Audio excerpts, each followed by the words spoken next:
Muito bem, mais um vídeo aqui no nosso canal e agora nós vamos reagir aos comentaristas da ESPN Brasil rasgando elogios ao Flamengo depois da classificação para a semifinal da Copa do Brasil com direito a golaço do Pedro.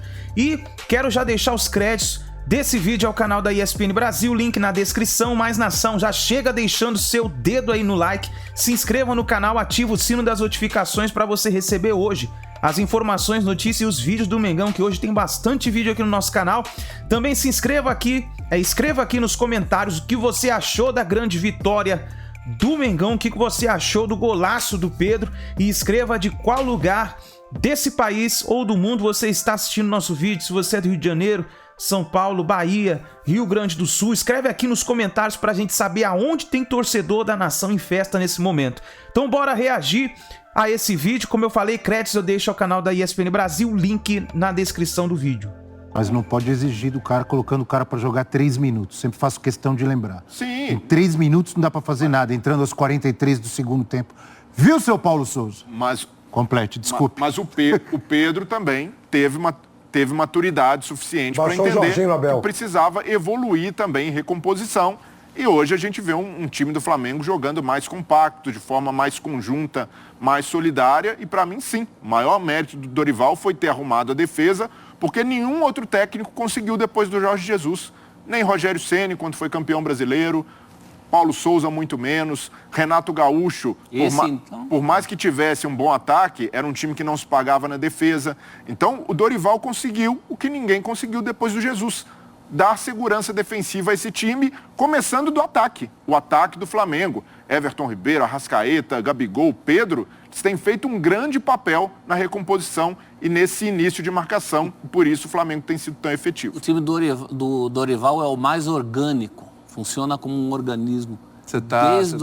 Desde o Inominável. Agora você meteu uns verbetes maravilhosos. Mais orgânico. Verborrágico. E além desse número, que é impactante, né? De 20 jogos, passar 12 sem sofrer nenhum gol, no Campeonato Brasileiro, nos últimos 10 jogos, o Flamengo é quem tem a melhor defesa. Supera até o Palmeiras nesse quesito. E jogos cafunçudos, hein? É. Como o de ontem, aqueles mata-mata com o Corinthians. Tudo bem, com o Atlético Mineiro, muita jogo de volta da Copa do Brasil, Atlético Mineiro. É jogo de bicho grande. E tem um teste grande aí no fim de semana. Que é o Palmeiras. O sistema defensivo rubro-negro, hein? É verdade. Mas não passa mais desconfiança, Rafa, porque antigamente, todos esses treinadores aqui citados pelo Breler, às vezes ficava 1, 2 jogos sem sofrer gols. Só que o torcedor olhava e falava, daqui a pouco, isso aí é 2 joguinhos, daqui a pouco vai falhar. E acontecia, falhava mesmo. Aí ficava 3, 4, 5 jogos sofrendo gols. Aí 1, 2 joguinhos, mas ninguém confiava. Já passa essa confiança, está estável. O torcedor olha agora para o sistema defensivo do Flamengo e fala, não, está resolvido? Dizer que está resolvido, né? O verbo ser no futebol, a gente deve valorizar muito, viu, William? Ser usado com parcimônia. Já que o Celso está no programa, está inspirando a gente, eu acho que é mais fácil a gente usar o verbo estar. Acho que está sim, está estável, está passando confiança. Não dá para dizer que é estável, porque o futebol é muito dinâmico. Essa solidez que o Flamengo recuperou na parte defensiva, ela tem 2 aspectos, ou 2 causas muito claras. Uma delas fala sobre o modelo do jogo, e aí vai muito em cima do que o Breler falou, essa questão da recomposição, todo mundo muito mais comprometido, porque os jogadores estão confiando mais na metodologia. E o segundo aspecto é um trechinho da fala do Fabrício Bruno. O jeito com o qual o Dorival trata todo mundo. A gente tem, inclusive, informações de pessoas que estão no dia a dia do Flamengo que falam sobre isso. O Dorival não fez o que o Renato Gaúcho fez, não transformou o ambiente do Flamengo numa festa constante, mas trouxe muita suavidade, devolveu a autoconfiança. E muitas vezes, nós temos vários exemplos aí na história do futebol brasileiro de times bons, com ambiente destroçado, chega um sujeito que é bom de ambiente e o time volta a jogar sem grandes mudanças na escalação, no esquema tático, simplesmente a química mudou. Eu acho que aí tem um reflexo na produção ofensiva e também nessa solidez defensiva. É uma junção de fatores. O Rodinei não jogava com o Paulo Souza. O Felipe Luiz não jogava o que está jogando com o Paulo Souza. Então, tem vários elementos aí individuais que ajudam a explicar o coletivo. Só para completar, estava olhando aqui a tabela do Brasileirão, né? O Flamengo, no momento, é a segunda melhor defesa. O Palmeiras é a melhor, sofreu 14 gols, o Flamengo sofreu 19. Ultrapassou o Santos, que era a segunda melhor defesa por muito tempo, né? Mas o Flamengo, 19 gols sofridos em 22 jogos. 22 jogos. E esse mata-mata, a gente usou um recorte maior ali para comparar, né? O sistema defensivo do Dorival, Paulo Souza e tal, mas esse mata-mata contra o Atlético Paranaense, o Flamengo fez 1 gol em 2 jogos e passou. Por quê? Porque não sofreu nenhum. Exatamente. Mas aí tem também, do outro lado, de um Atlético Paranaense que preferiu adotar uma postura mais conservadora, sabendo do poderio ofensivo do Flamengo, e por isso não incomodou tanto. Foi incomodar o Flamengo ontem, saiu mais no segundo tempo e ainda assim a defesa do Flamengo sofreu quase nada. Um lance ali no final, um cruzamento no meio da área, mas ainda assim o comportamento defensivo, jogando fora de casa, com pressão, o time adversário precisando correr atrás do resultado, e a defesa segura, sem se destabilizar, sem se desconfigurar, com o Vidal e o Fabrício Bruno, que não vinham sendo titulares, e ali o Fabrício Bruno foi providencial para ajudar o Vidal, porque o Fabrício Bruno tem mais velocidade de recomposição que o Davi Luiz, então o Flamengo podia dar um pouco mais de espaço para o Atlético Paranaense correr, porque sabia que seus zagueiros, Del Pereira e Fabrício Bruno, têm recuperação, e para mim o Fabrício Bruno foi muito prejudicado pela lesão. Ele tinha começado muito bem. Vou fazer uma pergunta para vocês depois, completa aí, desculpa. O Fabrício Bruno foi muito prejudicado pela lesão, e em condições normais, se o Dorival levar em conta só mérito que os caras entregam em campo, eu não me espantaria se o Fabrício Bruno terminasse a temporada como titular. Vocês não acham que... É óbvio que o posicionamento defensivo, a pressão na saída, tudo isso influencia e ajuda o Flamengo a ter uma melhora defensiva, como tinha na época do Jesus. Mas o fato também de o meio-campo, o ataque, do Flamengo estar mais com a bola, estar atacando mais o adversário, não ajuda também ele ser menos atacado? Em cima do que o Guardiola já falou várias vezes. Quanto mais o meu time ficar com a bola e pressionar o adversário, menos eu vou ser atacado. Vocês não veem esse lado também no Flamengo? Mas esse lado já tinha, né? Com o Renato Gaúcho já tinha isso. Mas não tinha tanto, professor, porque se você está sofrendo tanto gol, você está dando a bola para o adversário também. Não necessariamente. Ou era só de contra-ataque? Era muito contra-ataque que entrava com a defesa completamente aberta. O Inter goleou o Flamengo assim. O Atlético teve mais posse nos jogos contra o Flamengo, teve mais posse nos jogos contra o Atlético, ainda assim sofreu, perdeu, porque esse... Diz do Renato, né? Aliás, com um Atlético inferior a esse Atlético. Vamos lembrar do ano passado? O Atlético do ano passado era inferior a esse Atlético, com um treinador inferior, inclusive, que era o Valentim. E tanto a proposta do Atlético Paranaense no Maracanã não foi muito diferente da que o Filipão adotou no jogo de ida no ano passado. A questão os contra-ataques contra o Flamengo entravam muito mais fácil, porque era uma defesa desprotegida. Muito claro que a coisa não é estanque, não é que baixou um santo na defesa. É que não está estourando tanto problema na defesa. Tanto que a gente citou nomes aí que não são especificamente da defesa, embora também ajudem na defesa. Vidal, o trabalho do João Gomes.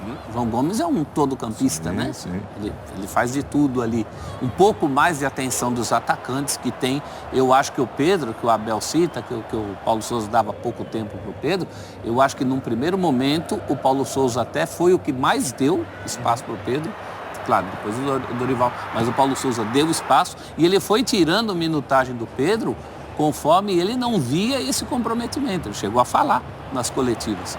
E se o Pedro fosse aquele jogador estanque, não ia continuar jogando. Pedro evoluiu. E hoje ele também evoluiu nesse sentido. Sim.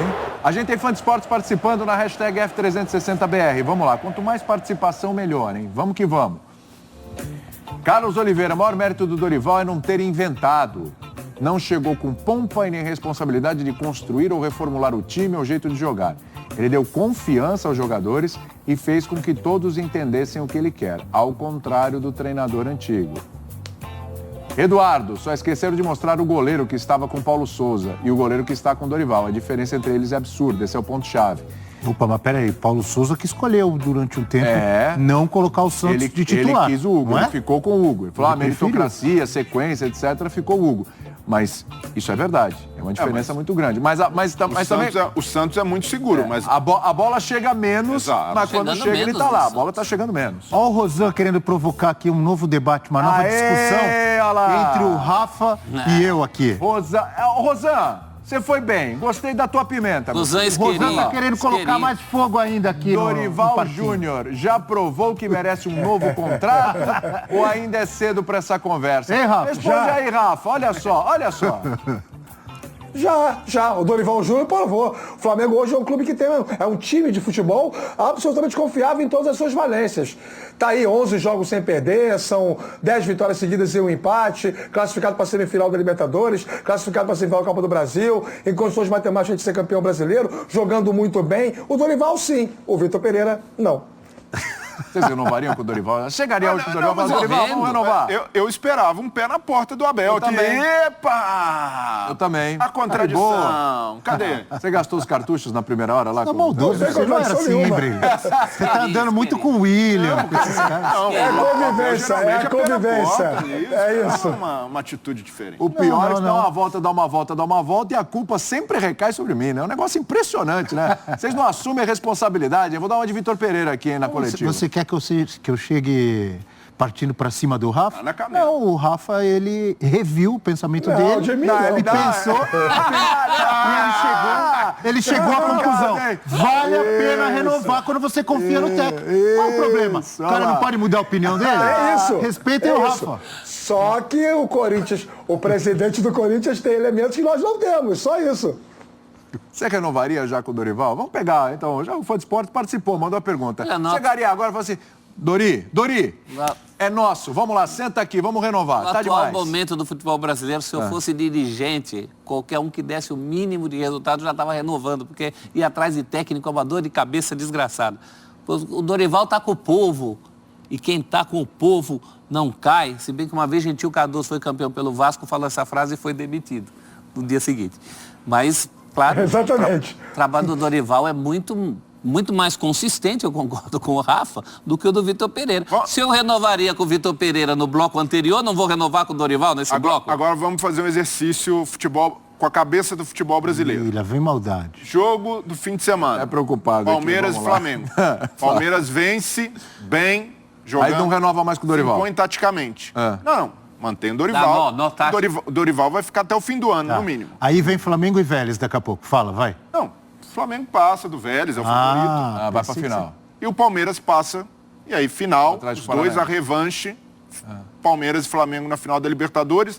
O Palmeiras vence com superioridade tática, com superioridade coletiva que a gente está acostumado. O que acontece com aquele contratinho que foi renovado com o Dorival 2 meses atrás? O que acontece? Fala. Se o Flamengo levar uma pancada do Palmeiras na final. Palmeiras campeão da Libertadores e do Brasileiro. E aí vai... E da Copa do Brasil, quem? Aí não pode ser o Palmeiras, né? O Fluminense, é isso? Parte de cima do Flamengo? Corinthians. Tá. E aí, como fica o Dorival?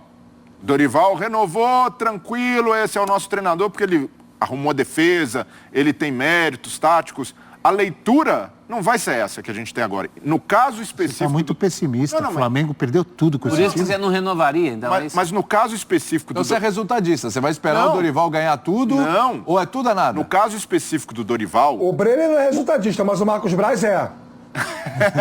Então, tem isso, né, Rafa? A diretoria do Flamengo pensa muito com o termômetro de rede social. Mas não impede de renovar também. Comparando com o ano passado, os trabalhos eram diferentes. Sim. O Renato Gaúcho já estava chegando com um desgaste, porque a questão não era só o resultado. Era o desempenho. Uma eliminação para o Atlético Paranaense, o 3-0, era o desempenho. E aí, aquela coisa, o time dando muitos espaços, um time que era vertical, mas era muito contra-ataque, a coisa era desorganizada, todo mundo começou a apontar isso, o pessoal ficou bravo e tal, mas apontou, uma hora chegou, aconteceu, pagou o preço. Então tinha uma situação ali que, vamos ficar, porque o treinador vai até estar na final da Libertadores mesmo, ok. Poderia até ter vencido a Libertadores, mas já tinha uma coisa meio que definida, tanto é que acaba o jogo, ele disse que ele pediu demissão, né? Deu uma entrevista falando que ele chegou no vestiário e foi embora. Então, isso já era uma coisa encaminhada. O Dorival, claro, ainda tem 2 meses, mas de futebol aqui, de clubes esse ano, mas assim, o Dorival está numa outra pegada. Eu concordo com o raciocínio do Rafa, mas discordamos sobre qual técnico renovar. Eu entendo o Corinthians renovar com o Vitor Pereira de forma antecipada, por exemplo, pela projeção de carreira que o Vitor tem, o mercado que não é só na Europa, mas também em outros países e ligas secundárias. a necessidade de trazer o Vitor Pereira e falar, poxa, a gente dá um respaldo a um trabalho que é difícil, é complicado no Flamengo, por causa das expectativas sempre muito elevadas pela qualidade do elenco e também pelo fato do Dorival ter praticamente renascido para esse alto escalão do futebol, porque o Dorival estava no Ceará fazendo um bom trabalho, sim, mas ainda não era cotado para um trabalho desse tamanho, tanto é que chega com baixa expectativa no Flamengo. Eu não vejo motivo para se antecipar e não esperar o fim da temporada para ter essa conversa. É natural. Mas qual o motivo para não renovar, então? Esperar para ver se vai ganhar ou não? Mas a pergunta é se antecipa ou se renova? Acho que o Fã de Esporte perguntou se o Flamengo deveria renovar o contrato do Dorival. Exato.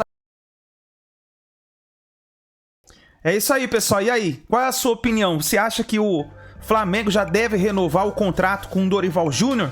Escreve aí nos comentários, deixe seu like e nos vemos daqui a pouquinho no próximo vídeo.